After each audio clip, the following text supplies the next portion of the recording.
Job creation isn't a problem for one New Mexico town. Business there is booming, but many workers are having a hard time finding a place to live, so they're having to stay at hotels. With so many people looking for a room, they're finding the no vacancy sign. News 13's Gabrielle Burkhart has the story. Oil and gas has brought work to Hobbs for years, but over the last 3 years, the town has been trying to keep up as workers move in. Monday through Thursday, the entire city of Hobbs is pretty full, actually.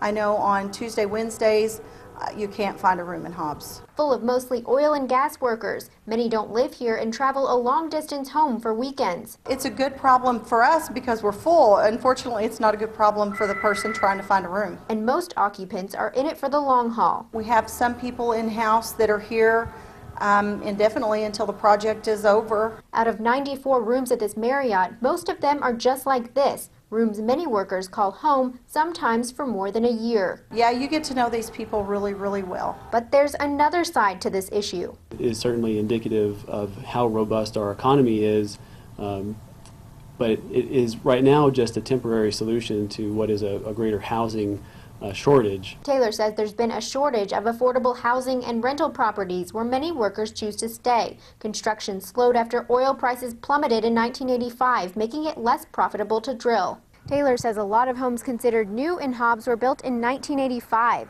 That's because there's been a big gap in long-term investments in housing development, but the city government is working to try and change that. In many ways, it's a good problem to have to try to keep pace with job creation, but at the same time, we have to think about what opportunities we might miss because we don't have as much housing as we might need. Opportunities like more job creation. And although hotels may be benefiting from the lack of long-term housing, the city is seeking changes. When they're staying in a hotel and basically commuting every weekend back to a home in Texas or Colorado or elsewhere, they're not making that investment in our community, and we would much rather see our community have the opportunity to keep them here. In Hobbs, Gabrielle Burkhart, KRQE News 13.